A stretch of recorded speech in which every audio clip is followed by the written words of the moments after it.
This is a presentation of Northeast Streaming Sports. You are watching Frankly Speaking Sportds, live from Charlotte, North Carolina. Ladies and gentlemen, the other day I'm looking around and I'm saying, I need to become part of a Carolina Panthers group that stays positive even in these tough times. And I'll tell you what, boy, have I found a group, the Carolina Panthers Den.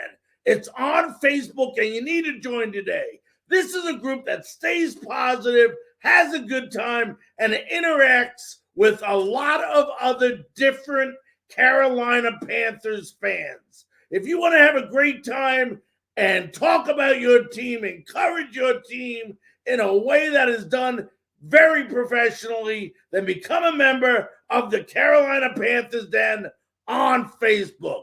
Make sure to join today.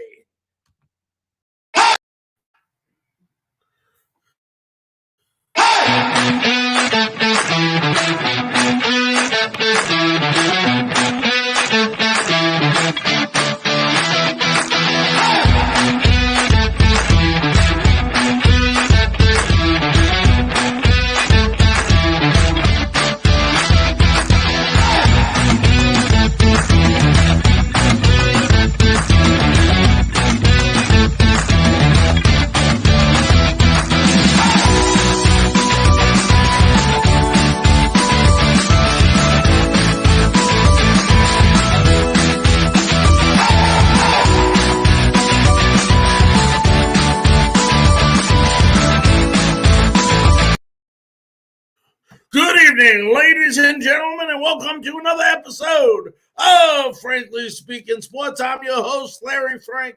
Really happy to have you with us today. And boy, do we got a lot of news, a lot of updating to do tonight.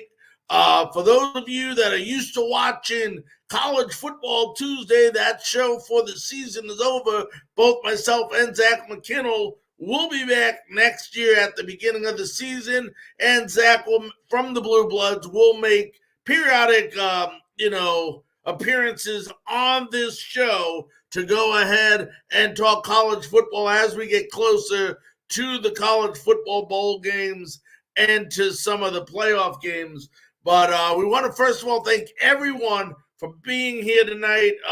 We have been having record number of viewers and listeners on our show, and I want to continue to thank you all for all of your support over the past year, and we look forward once again to having a great year in 2022. Later on, about 30 minutes from now, what a great guest tonight, guys. We did this interview a couple of months ago with Ed Marinaro. If you remember Ed, he was on Hill Street Blues, and he was also a running back for the Vikings and the New York Jets. Very good running back. Actually, an exceptional running back.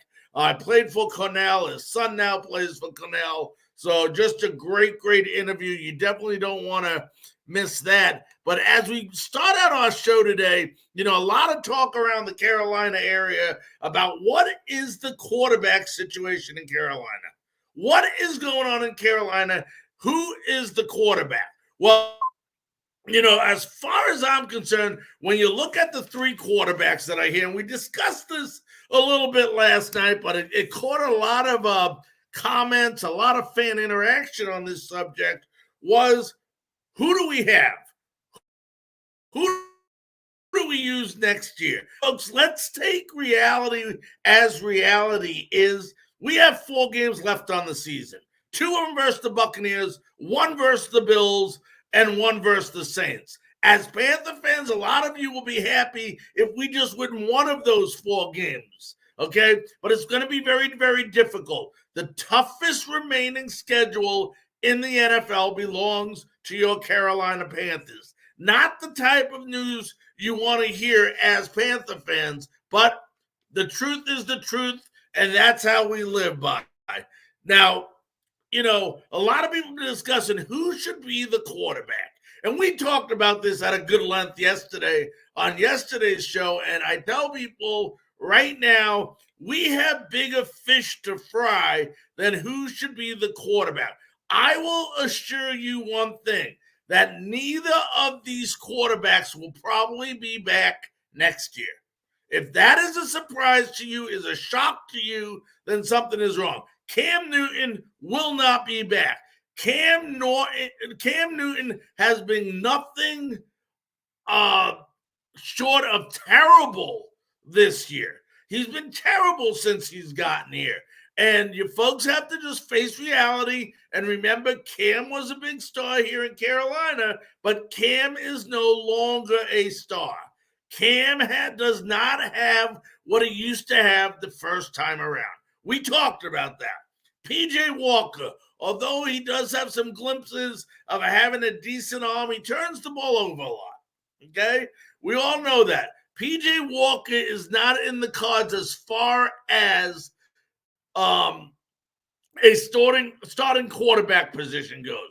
If they re-sign him, they will re-sign him as a backup for very little money because it's cost effective. And then Sam Darnold, you got to remember something about Sam Darnold, folks.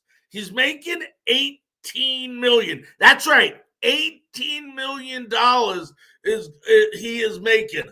A lot of that going against the salary cap. So next year, they're going to eat $18 million worth of Sam Darnold's salary. The only way that they can recoup some of that is if they go ahead and trade Sam Darnold, if there's any suitors for him, and maybe pay less, like $12 million. But a good portion of that contract is going to be eaten by the Carolina Panthers. But a new quarterback is going to be needed. Tyrod Taylor is going to be a free agent. Jameis Winston is going to be a free agent. There's rumors about Russell Wilson not being happy in Seattle. What's going on with Aaron Rodgers? Is he going to play another year? And if he does, where is it going to be? Do you sign him if you can work out? Now, remember, the cap is not in the favor of the Carolina Panthers. They only got about $29 million left on the salary cap. So they're going to have to do a lot of finagling to be able to attract people here in Carolina and to sign these contracts where they use a lot of different options and spread that upfront money around over a 3 to 5 year period so that it is not as hard of a hit on the salary cap. And we'll talk about that a little bit later. But when I talk about the quarterbacks and these quarterbacks not being back next year, okay, the question is going to be who is. Do you go after quarterback in the draft if one is available? It looks like we're going to be somewhere between number 8 and number 10 in the first round. Then you need to remember, folks, we don't have another pick until the 4th round unless we trade some people away to get some draft picks in the 2nd round and the 3rd round. A name that could be useful, that could get you a 2nd round draft pick, maybe 2 of them, or maybe a 2nd round and a 3rd round draft pick, is Christian McCaffrey. You are going to need to take Christian McCaffrey and make a decision on whether you think he's going to ever be able to play football for a long period of time again. And once that decision's made, then you can move forward with that. But I would not be surprised if Christian McCaffrey is traded this year to get a couple picks. Although it will not be a fan favorite and a popularity thing for the fans, it is probably something that might be looked into. You can always get a running back in the free agency market, as you folks all know. So we will go ahead and figure that out. But how do you fix this team? How do you fix the Carolina Panthers? Okay? I'm going to tell you how you fix this team, folks. And believe it or not, it is not as difficult as you think. Okay?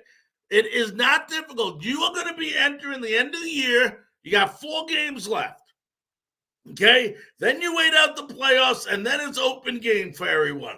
You got free agency. You got the draft. What do we need to do to make this Carolina football team a contender? Well, I'm about to tell you, and like I said, it is not as difficult as people think. We have a pretty good offense. A pretty good defense. We all know that. Signing Reddick back is going to be a big deal. How they do that, how they finagle the salary cap is going to be huge. Scott Fitter is going to have to use a little imagination and think outside the box to get some people in here. Very simple. Okay, you keep that defense intact. Okay, that is a good enough football team's defense to get you to a playoff. You need a little help in the rushing game on the against the rush, defense against the rush, but overall it is a top 10 defense in the NFL. So what needs to be our priority? I don't think it's anybody's surprise that the offensive line needs to be the top priority. You're going to have a number 8 to number 10 pick. A lot of people asking, do you go after Kenny Pickett from Pittsburgh if he's available? I don't think so. I think you wait one more year to get that quarterback, but at the time, it all depends on situations. This is what I'm looking out for the Carolina Panthers. Right now, you have to take at least one offensive lineman, no doubt about it, in the first round, and you have to pick up at least one free agent. I think Brady Christensen could be back. I think Moton can be back. There's 2 of your linemen. You put one of these 3 guys right here, if they're available when you pick, and hopefully one of them will be. You got Evan Neal, 6'7", 350 pounds. Imagine how solid he would make that offensive line out of Alabama. This guy is a beast. Then you got Kenyon Green, Texas A&M, 6'4", 325 pounds. And then you got Akeem Ekwano from North Carolina State, 6'4", 320 pounds. You get one of these guys, that was the key for the Tampa Bay Buccaneers building that offensive line with Brady, getting Tristan Wirfs, okay, as a draft pick. You get one of these guys, you just did a huge thing for your offensive line. So you go ahead, you get that first pick. You got to go with an offensive lineman. The only way I'm even, giving an eyebrow on Pickett is maybe if one of these 3 guys aren't available. I think the guy from NC State, Ekwonu, will be available. He's 6'4", 320 pounds. But if you can get any one of these 3 guys, you go after them. It's that simple. It's not difficult. You don't got to be a magician. You don't got to be a rocket scientist. You pick one of these guys. Then if you look at free agency, folks, look at some of these names here that I just put on the screen that are going to be available at the end of the year unless they re-sign with their current team. Offensive linemen, Scott Fitterer, if you're watching, these are offensive linemen. These are names of people the Carolina Panthers can use. Any one of these guys. But if I want the one guy that I would like most of all, but I don't know if he'll re-sign with Tampa Bay, would be center Ryan Jensen. Cost about $10 million. You probably can go ahead, throw a signing bonus on that where you can go ahead and lay it over a couple of year periods so it all doesn't hit the cap at once. But if you had an offensive lineman in the draft and you add Ryan Jensen to this offensive line, you now have an unbelievable offensive line. You could use one more. There'll be some you can get probably very inexpensive. You might have to go after Stinney at the Buccaneers, who is also going to be available as well. And Alex Kappa of the Buccaneers is going to be as well. So if the Buccaneers are not going to sign all 3 of those guys, why wouldn't you go after an offensive lineman that was on a Super Bowl team? It makes sense, folks. It's not difficult. You can afford to do this. Now you do this. Now you start thinking on your quarterback, and now you have a contending team. It takes two offensive, keeping the defense intact, number one. You're going ahead, getting 2 to 3 offensive linemen, 1 in the draft, 1 to 2 in free agency, and then you concentrate on a quarterback. Okay, we know Cam's not the answer. We know PJ's not the answer. No one believes that Sam is the answer. Then you, even though you got to pay Sam $18 million, you cut your losses where they are. If you don't believe in the guy, you don't bring him back because you're paying him $18 million. You eat the $18 million as dead cap, and you get somebody else. A Russell Wilson, Deshaun Watson. Hopefully, we'll know more about his situation. Wouldn't he be great here if everything is cleared up? A Jameis Winston is even better than what you currently have. He does turn over the ball a lot, but damn it, he throws for a lot of yardage, and he throws for a lot of touchdowns as well. So if you can keep him contained a little bit, he's also getting over a knee issue, so I don't know when he'll be ready. And then you got Tyrod Taylor. So you have options at quarterback, okay? Don't think you have to get somebody out of the draft. If you can't get that right guy, you go ahead and you wait till next year's draft and build everything around that guy and get a competitive, above-average quarterback for a year, like an Aaron Rodgers, who would be probably love to come down here and play if we can build that offensive line. You have to build the offensive line first, folks. And that is how you go ahead and you build this team. There is not, a lot of questions. Should Matt Rule be fired? One of the questions I'm getting today, folks, a lot of people are asking me, what's the deal with Matt Rule? Should he be fired? Should he not be fired? Even though we talked about this yesterday, and we'll probably talk about it tomorrow again, okay? I have a simple answer for you, okay? I believe in processes. I don't believe in getting rid of coaches every 2 years. But in the event, and hear me out, that this coach has lost the locker room, the players don't trust him, the players don't believe in him, and nobody is listening to him, I don't think there's a question on what you need to do. You need to go ahead and make a change. Now, on the other hand, if the players really do believe in him, if they believe in the process, and they believe he's the right coach, then you may want to give him one more year. But this is a decision that should probably be made, if it hasn't been made, over the next couple of weeks. Okay? I'm not going to sit here and say who we should bring in, who we shouldn't bring in, until maybe that situation comes up. But right now, if Matt Rule still has this locker room, if the team, the hell with the fans right now, if the team still believes in Matt Rule, then you may want to keep him another year. If they don't, like I just said, and they are not buying in, they don't trust him, they think he's a liar, they don't think his plan is going to come to fruition, then they need to make a change. Okay? Doesn't do anybody any good if they fire the coach, if everybody still believes in him in that locker room, because then you're starting over again. You're getting another person that wants to do things their way. You have a defense that is capable of winning in the National Football League. Those couple of moves, folks, and if you disagree with me, go ahead.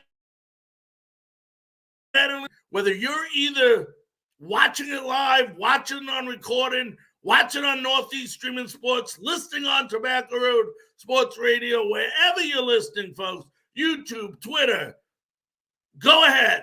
Let me know what you think. Am I right?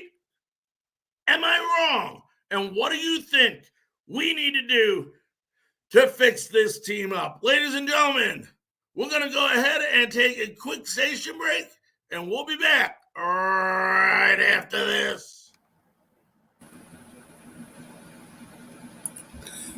This is a presentation of Northeast Streaming Sports.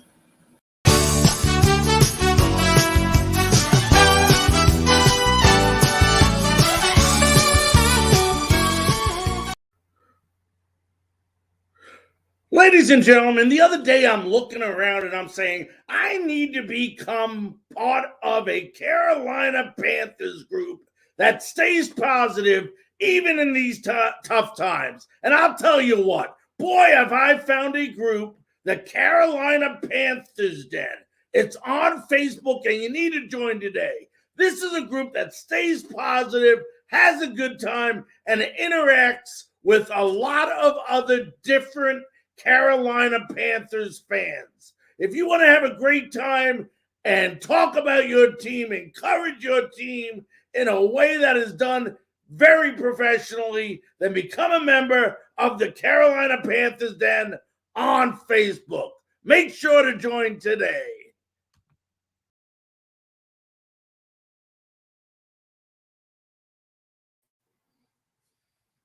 It's my great honor, thrill, and pleasure to introduce to you the former New York Jet, which I love because that's where I knew him as. He was runner-up in Heisman Trophy back in, I believe it was 71 for Cornell University. And he's a big-time actor, so there's not much I can say that, this guy doesn't do. Let's welcome in Ed Marinaro. Ed, how you doing, buddy? Okay, can you hear me, Frank? I can hear you fine. How are you doing? I'm doing great, thank you. Just got back from Ithaca, New York, where I dropped my son off at Cornell, where he's going to be a freshman on the football team. So we're pretty excited about that. Yeah, Ed, let me ask you, when you dropped him off, come on, you dropped him off this weekend, how many flashbacks did you have of your time when you played at Cornell? I don't know how often you go back, before your son just committed there, but it had to be a great, memories for you to go back there with your son. Yeah, I keep in touch with several of my teammates. In fact, I hate to admit this, but this is the 50th anniversary of the team I played on in 1971. That was the first Cornell team to win the Ivy League championship. So this is our 50-year anniversary. And I just found out we were hoping to get back to the Brown game in October, but it looks like the new Delta virus is going to change things for us, so we might have to postpone it a year. But I keep in touch with a lot of my former teammates. I go back at least once or twice a year to see a game. Cornell, has always been a big part of my life, something I'm very proud of, and I'm really proud that my son was able to get into Cornell as an athlete, and it's sort of it's good in a lot of different ways. It's just I'm very proud of him. He's a really great athlete and smart kid, and I'm really looking forward to what he's going to do up there. Now, and what type of advice? Because you've been through the transition, obviously, of high school to college, and especially when you went back then, you had so much, going on. Instantly you were a star at Cornell University. Did you give your son some advice as you would any other? Obviously you give a father to son advice, but did you give advice about how letting it all play out, trying to enjoy it a little bit rather than it being a blur? Yeah, well, you can talk all you want, try to explain that to him, but any 18, 19-year-old kid, they live in the moment. He's very driven, trying to teach him a little bit of patience because that's what he's going to need. He's a freshman, and they have this is an unusual year for Ivy League football because they didn't play last year. So this year they have last year's freshmen are going to be technically, from a football standpoint, they're going to be freshmen. And we have seniors from last year who stayed around and are going to complete their senior year. So it's very competitive. We were just up there, and there's 150 30 kids on the varsity roster, so it's going to be pretty competitive. So I just wanted, like you said, I wanted to enjoy it. Don't have expectations that are unrealistic. I mean, he might surprise everybody. I don't know, but I think he's got to enjoy the process. But kids like that don't think like that. They want it to happen now. So that's my challenge with my son. Now, when you played at Cornell your first year, when did the university, because, Ivy League schools, a lot of people don't remember, you and I mean, you're a little older than me. Sorry, I have to admit that. But, I was born in 66. I was a baby when you played at Cornell. I remember you with the Jets, obviously, came over from Minnesota. But when was it that Cornell realized, because, Ivy League schools were good, not that they're not good today, but they were good, smart, really, really good educational schools. A lot of, people, and they had good football. When did you realize that, from a football perspective, that, it was about to become, let's say, a media circus with yourself and the success you were having at Cornell? Well, we played freshman football, so I didn't play on the varsity until I was a sophomore. And trust me, I was as surprised as anyone with the kind of success I had. I attributed a lot to the system that they put in my sophomore year. Not for me, but they just the coaching staff decided to run an I formation as opposed to a typical split backfield. So I lined up probably 8 yards behind the center, and the quarterback in a 2-point stance, the quarterback would turn around and flip me the ball, or he'd step back and give me the ball maybe 3 or 4 yards behind the line of scrimmage, and I was allowed to do whatever I wanted to do. I just followed, where I saw the hole. I ran the daylight, and that fit my style just so well. So, I mean, I had almost instant success because I broke the Cornell rushing record my second game as a sophomore. I gained 245 yards. And my fourth game, we were 21-point underdogs to Harvard. And I gained 281 yards and scored 5 touchdowns. And I was Sports Illustrated Back of the Week. And I was 19 years old. And I'd led the country in rushing for most of the year. And, it was mind-boggling. It was overwhelming for somebody my age and for everybody around me. No one ever expected that. I certainly didn't expect that. So, it did become a bit of a blur getting that kind of attention, when I really hadn't, I had probably 30 or 40 football scholarships coming out of high school. I mean, I had full rides to Duke, Penn State, Wake Forest. But, I just always wanted to go to an Ivy League school. So, I kind of, even then I knew that the chances of getting that national publicity at an Ivy League school was not going to be that great. But I just wanted to, play at a level where I felt like I had a best chance of playing, and I was going to get a great education. And you know what? I wouldn't change it for the world. It was great. And, it's something that I'm very proud of. And, I have great relationships with my teammates, with the university. I stay in touch with the program the best I can. But it's, it was very heady stuff was happening at a very young age. And, I hope I handled it well, but it was very, like I said, a lot happened to me really quickly in my career. Yeah, it sure did. Now, Ed, you were picked second round, 50 overall pick in the NFL draft. Obviously, I mean, is it safe to say, as much as you enjoyed Cornell, as much as you loved the education there, that going to that school could have hurt you as far as where you went in the NFL draft?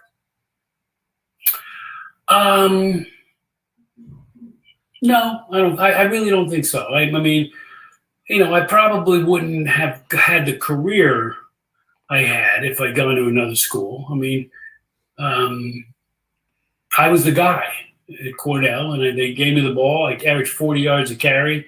I mean, I don't think I would have been able to distinguish myself at a bigger school. But, more importantly, I knew at the end of the day that even if I never went on to the NFL, that I was, I was going to have a great education. I was going to get a great job. And that was, that was important to me. I had the best of both worlds. And had I not gone into the NFL, I'd be, I majored in hotel and restaurant management. I'd be running a big hotel chain right now. Yeah, I know all about that. Well, let me ask you this. You came out of college, you played with one of the greatest coaches to ever coach in the NFL in Bud Grant, and he obviously had a lot of belief in you. They say that you were, and I'm sure this is still true, of course, the first rookie to ever start for Bud Grant. I mean, that has to say a lot about a coach having confidence in you. Well, I was the first rookie to start offensively for them. Frankly, he didn't have a chance. He didn't have a choice. Our starting halfback, Clinton Jones, a great player, he broke his arm, and they put me in there. My first start was against the Green Bay Packers at Lambeau Field. And it was, you're never quite, I was young, a rookie, I did some stupid stuff, I made some mistakes, but I made rookie mistakes, but that's going to happen. But, I started, I think, 6 or 7 games that year, caught a lot of passes. They throw me the ball. I went to Minnesota out of college, and, I was known as a running back. And I go to Minnesota, and they had me basically blocking and catching passes, 2 things I never did in college. And that was probably one of the most challenging things for me to learn how to do is block and catch passes. I knew I could catch passes, but the blocking part was really hard. And when you have a quarterback like Fran Tarkenton and you miss a blitzing linebacker, he wasn't real happy with me several times. So. Yeah, I can imagine that. And you're right, because I was going to ask you that. Yeah, I believe your 3 years in college, it was 6 catches, 11 catches, and 6 catches. And then in the 1 year, was it 75? You had 54 catches, for, like you said, for the Minnesota Vikings. So, that definitely you had to change your game. But let me ask you this. How fulfilling was it to be able to play for your hometown New York Jets back in '76? It was really kind of a dream come true. I was lucky because I got to play on a great team in Minnesota. I went to 2 Super Bowls, played for a great coach, played with several Hall of Famers. But we had a great runner in Chuck Foreman, and I knew they'd never let me really run the ball, which is, I just for myself, I wanted to prove that I could carry the ball and gain yards. And people don't remember this, but in 1976, when I signed with the Jets, it's the first year that the Rozelle rule was declared unconstitutional in the courts, and people were allowed to actually become the first free agents in the NFL. And that was the year that John Riggins left the Jets and went to the Redskins. I left to the Vikings and went to the Jets. And there was no compensation. I had played out my contract. I had a 4-year contract, and I played it out, took a pay cut my last year, and I became a free agent. So I was able to go anywhere I wanted. And when Riggins left, and then Joe Namath is a good friend of mine, and we've been friends since I was in college. So it kind of influenced my decision to go with the Jets, and it was great. The only problem, I got hurt in the 7th game, but before I got injured, I had 2 100-yard rushing games in a row, which, if that's the barometer for a running back to gain 100 yards, I did it twice, 2 games in a row. So I know that, who knows what would have happened if I didn't get hurt. I maybe had a 1,000-yard season, but I proved to myself, a lot of people I see them describing my career in the NFL as disappointing. Well, the thing you learn in the NFL when you look back on it is that you got to be kind of lucky. You got to get with the right team, get in the right situation. Plenty of players, and you see it happen every year. Somebody gets hurt and they get to play and they become all pro. How many of those guys who never get the chance, get cut? Right. The NFL is so full of talent. And the difference between becoming a Hall of Famer and getting released after 2 or 3 years, believe me, there are a ton of guys out there who are that good, who will never get a chance. If you go to the wrong team, you gotta go to a team that, their system can take advantage of your abilities, your talents. And in Minnesota, while it was a great experience, they never took advantage of what I knew I could do. So again, I don't have any regrets about my career. Personally, I knew what I was capable of, but I knew I wasn't in the right situation until I went to the Jets. Then I got hurt, and it's a moot point then. And Ed, I want to just push back a little bit on college again. You mentioned your son going to college with a lot of new things going on in college athletics, like the NIL, of course.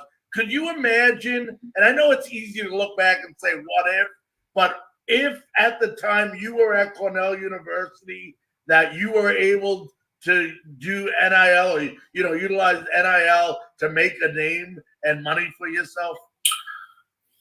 Well, it's not just that. I mean, what you need today is what makes these kids have the ability to make that kind of money is social media. And obviously there wasn't social media back then. Here's the scary part for that, what's going on. And I hope I'm wrong.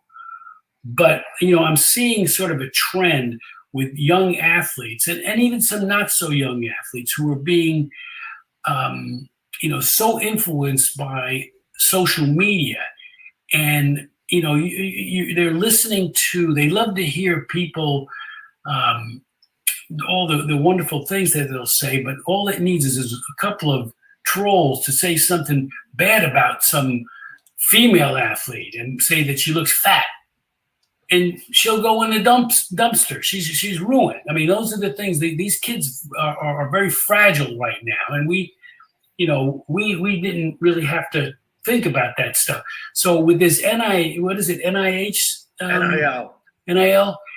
I think you're going to get these athletes who come into the college game and are going to be more concerned with their Twitter followers and their Instagram followers, and going to lose sight of, you have to be ready to play in games, and you can't be distracted. And if they do get distracted, then they start to suck, and then they lose all their, it can happen really quickly if you're not, paying attention to what's important. And all of a sudden you make it, like I heard the quarterback from Alabama hasn't thrown a pass yet, and he already has $1 million worth of 7-figure money deal. Now, if he doesn't focus on being a really great quarterback, and he's worried about his going home and spending time looking at how many people are following him and trying to be an influencer, and a young kid, that's not a good thing. And all of a sudden, if he starts playing poorly, and all of a sudden people start, they want to break the deals they made with him and all these, that's a scary thing to do to a young kid. And it's very easy for them to get sidetracked and, not remember why they're there, why they're getting this money, because you got to perform. And if they, I don't know how many young people are capable of handling this kind of money and opportunity off the field and be able to perform on the field. It takes a while for you to learn that, not when you're 19 years old. Right. 2 years after your career ends, you're acting, you're on Laverne and Shirley. When did you decide that, was it before your playing career was over that you had, aspirations of becoming an actor, or is that something that came after your career was over? Well, I actually had an opportunity when I was still playing ball. I spent some time out in Los Angeles, and I kind of got discovered by a theatrical agent who, set me up on a couple of appointments. In fact, I screen tested back in 1976 to replace Lee Majors in the $6 Million Man because he was threatening to leave the show over a contract dispute. So the producers of the show brought in a bunch of young guys to audition for this replacement. Lee Majors was the guy, and he eventually he came back, obviously, and I didn't get it, but it sort of piqued my interest. So I spent that off season in Los Angeles, and I got in an acting workshop for a few months. Then I went back to New York when I signed with the Jets. I got in a workshop in New York City. I would go once a week. And then when I got hurt, I kind of put all that on the back burner, tried to get healthy again. I got released from the Jets in 77 and got picked up by the Seahawks at the end of 77 and finished the season there. They offered me another contract to come back in 78, but I tried to find a team that could use a veteran guy, and actually the Bears were coached by Neil Armstrong, who was the defensive coordinator for the Vikings when I was there, and Jim Finks was the general manager, and he's the guy who signed me to my first contract with the Vikings. So I reached out to those guys, and they signed me to a contract, and I went through training camp with them in 78, but I was never back to normal. I had a bad foot injury. That's what ended my career. So at that point, I just said, you know what, I'm going to Hollywood. Now, Ed, is there a lot of, and I always wondered this, just like any other thing you do when you're involved with other people, like a team, whether it's football or acting on a hit show like Hill Street Blues. I mean, did you find a lot of similarities as far as playing football and what you have to do and in the world of acting as well? Yeah, you're obviously there's there's the focus that you have as an athlete where you can kind of, you have to put everything out of your mind. I mean, when you're on the football field, that's the ultimate test. When you're going across the middle and the ball's coming at you, and there's 3 or 4 guys who have a beeline for you as soon as you catch the ball, but you got to catch the ball. That's the ultimate in concentration. And as an actor, you have to do a lot of this similar mental exercise. You have to put yourself in that position that the script calls for and kind of become that person. You have to become one with the environment you're in, one with the situation. And that takes, like sort of certain mental discipline. And it was a lot easier when I knew nobody's going to be hitting me if I messed up my lines. Yeah.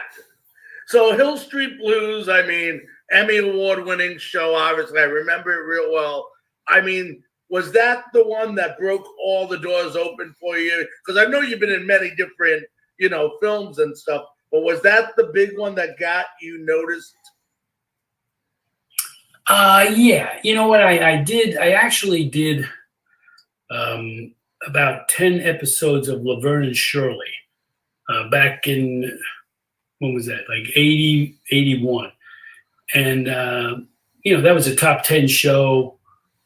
It was fun. It was a comedy. They hired me because, I could take my shirt off. But, I did that. And then when that show didn't go on, I got auditioned for Hill Street Blues. And at the time, no one knew. It was the first season. And it was actually the last. They did 13 episodes the first year. And then they, nobody really knew about the show. And it got picked up for 4 additional episodes. So they got 17. and they cast me as a guest star in the last 4 episodes, and I was supposed to get killed, supposed to die. And, it was before I got all the Emmy nominations, but it had a bit of a cult following, even at the first year. And then we won all the Emmys. They, instead of killing me off, they signed me to a contract to do the next season. So I ended up doing 6 seasons on that show. But it kind of elevated me to a place where I probably didn't deserve to be, working with, just incredible actors and directors, and the writing was just incredible. And it's being so new in the business and getting to do that kind of material, it's almost like actor proof. You got to be really bad not to be able to make something of how good the writing was. And I all of a sudden I was kind of, I wasn't the ex-jock turned actor. People started looking at me as, kind of they say, yeah, he's an ex-football player, but he's really good, So, that was a good lucky break for me to get on that show when I did, because it's a tough business, and to be an athlete turned actor, there's that stigma attached to that, and to be honest, I dealt with that for a long time, for most of my career. I was never quite accepted, and I did 25 television movies, I've done 5-6 TV series, but I was never really considered, like an actor. Right. I don't know how they looked at me, but maybe I was just being paranoid. But I was sort of like a novelty, if you will. So. Right. Did you ever get to act? You know how people say, "Wow, I got an opportunity to play with somebody on the ball field that I grew up idolizing, maybe towards the end of their career." But did you ever get the opportunity to act with someone that you are like, idolized as an actor when you were a kid?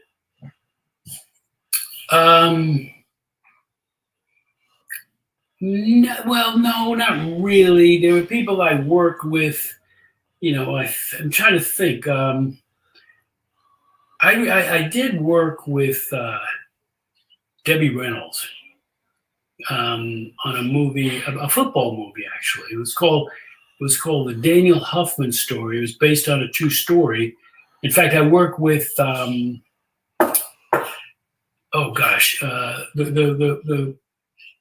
Florida State coach, Bobby Bowden. Bobby Bowden was in the movie.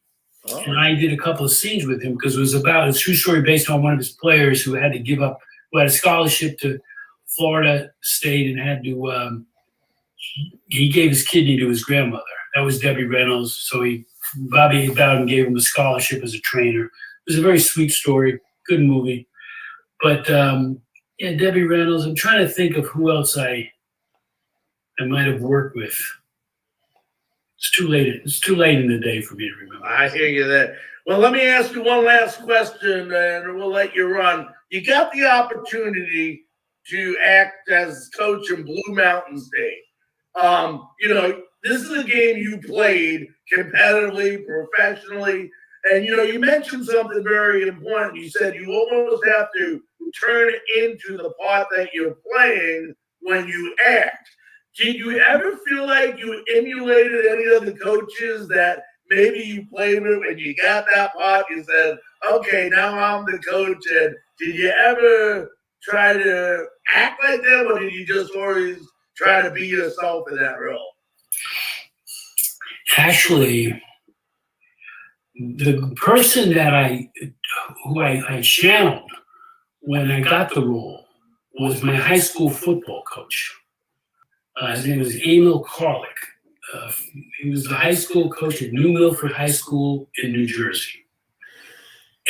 And when I had an audition for the role, I worked on the part the night before, and I thought about a speech that he gave before one of our games.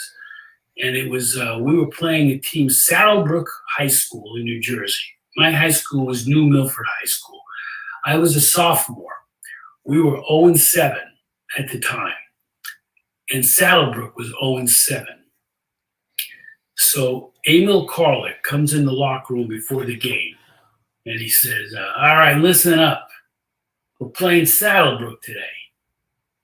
They stink, and you stink. Now let's go find out who stinks the most. So when I auditioned, I kept doing that line in my head to have that kind of cadence. And I don't know if you ever watched the show, but I remember the first scene I ever did on the show. It was, it was once upon a time, some weak, pathetic coach coined the phrase, winning is in everything. Well, that's not me. And I was doing Emil Karlik. And I used it the whole time I was doing the show. Every time I'd go on the set, I would run that line through my head, so I got into the right kind of attitude. But it was a great, fun experience for me doing that show. I mean, it was it was a trip. I had worked with some great people. It was so much fun doing the show. And it's amazing how popular it stays and remains to this day with that audience. It was on Netflix after it was canceled. It was on Netflix for 4 years. I think now it's on Amazon Prime. And I can't tell you the recognition I have with this, group of 18 to 30-year-old men who just binge watched the show. I mean, it was a cult show.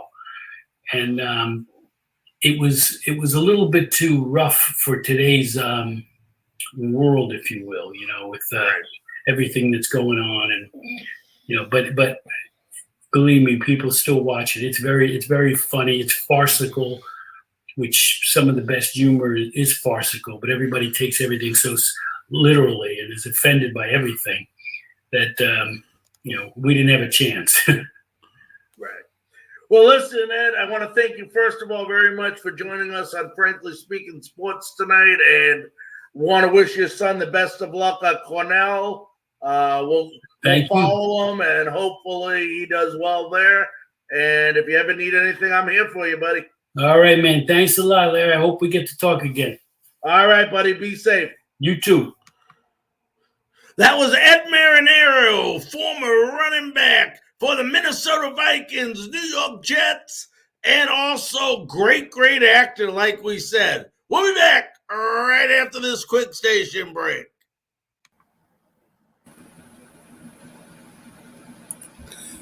This is a presentation of Northeast Streaming Sports. Welcome back to Frankly Speaking Sports. We got about 7-8 minutes left in the show. And, I had gotten a message today, and one of the things that really irks me, and, usually today would be a College Football Tuesday show during the college football season. And the topic came up, if you watch and you look and you see what's going on.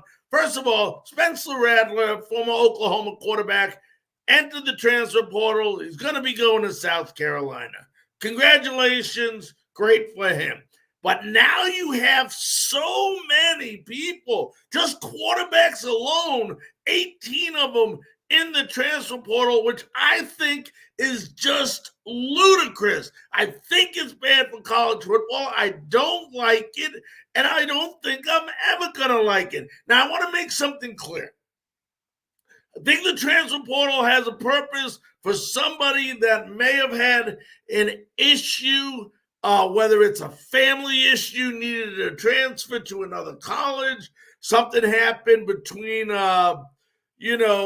something went wrong, let's just say, and a coach maybe left the university that they planned on playing for, and now they're gone. I understand certain situations, but I don't like it.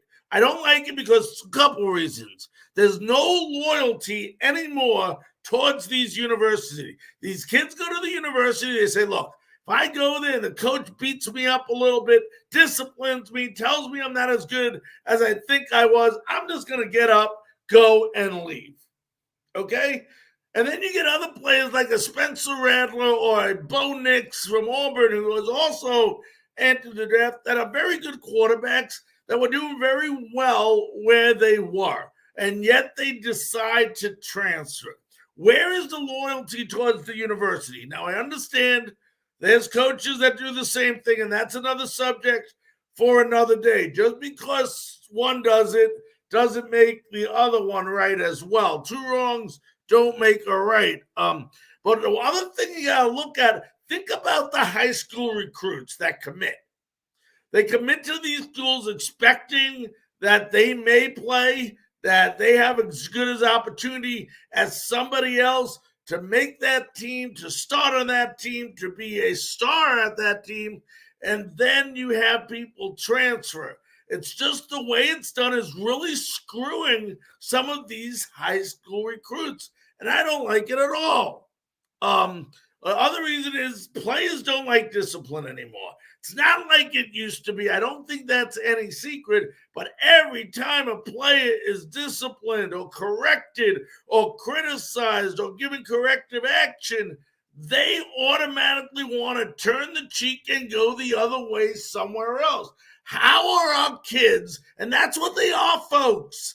They're young kids becoming young adults, 18 to 22 on an average, okay?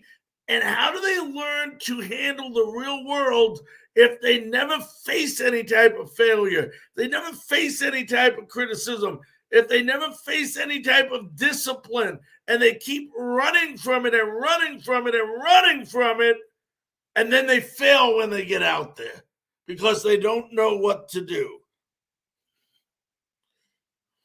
You know, and there's other things such as working hard. If you go to a school and somebody else beats you out, then damn it, you need to get out there and work a little bit harder, wake up a little earlier, do some more training, do some more practicing, do some more sprinting, whatever it takes to be successful. That's how the real world works. And if you keep allowing the bunches and bunches and bunches, and I'm talking bunches of kids to enter these transfer portals, you're not doing any good for the kid, and you're not doing any good for the university. And like I said, there are some situations that warrant it.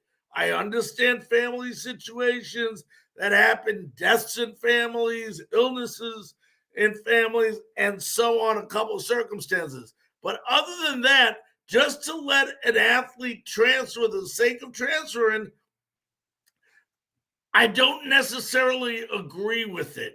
I just don't agree with it because the lack of loyalty towards the school that has given them the scholarship to go, and the unintentional maybe hurt and screwing off of the high school recruits that are committing to places where they feel they have legitimate shots of playing football. It's just my take. I'm not saying everybody has to agree with me, but I think college football has done a real bad thing in this transfer portal, and I don't like it.